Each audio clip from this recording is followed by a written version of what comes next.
বিএনপির স্থায়ী কমিটির সদস্য আমির খসরু মাহমুদ চৌধুরী বলেছেন, লন্ডনে ডক্টর মোহাম্মদ ইউনূস ও তারেক রহমানের বৈঠকের মাধ্যমে গণতন্ত্রে উত্তরণের জনগণের দীর্ঘদিনের প্রত্যাশা পূরণের পথ সুগম হয়েছে।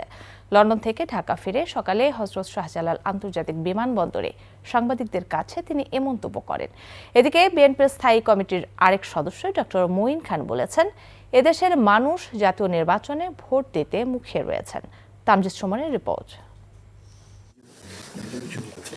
গেল শুক্রবার লন্ডনে ডক্টর মোহাম্মদ ইউনূস এবং তারেক রহমানের বৈঠকের পর থেকেই দেশের রাজনৈতিক অঙ্গনের প্রধান আলোচনার বিষয় হয়েছে এই বৈঠকের পর সোমবার সকালে ঢাকায় ফিরলেন বিএনপির স্থায়ী কমিটির সদস্য আমির খসরু মাহমুদ চৌধুরী।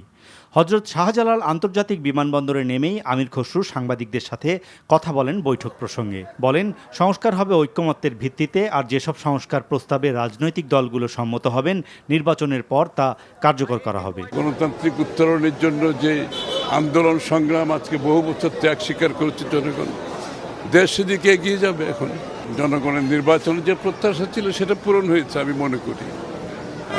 সেদিক থেকে তো আমি মনে করি এটা সফল একটা আলোচনা হয়েছে, এবং সংস্কারের ব্যাপারটা তো আমি আগেই বলেছি, এবং ডক্টর ইউনূস সাহেবও বলেছেন, জনাব তারেক রহমান সাহেবও বলেছেন, আমাদের সকল নেতৃবৃন্দ একই কথা বলছে, যেখানে ঐক্যমত যতটুকু হবে ততটুকু সংস্কার হবে, এবং বাকি অংশটা আমরা নির্বাচনের মাধ্যমে জাতির কাছে নিয়ে যেতে হবে।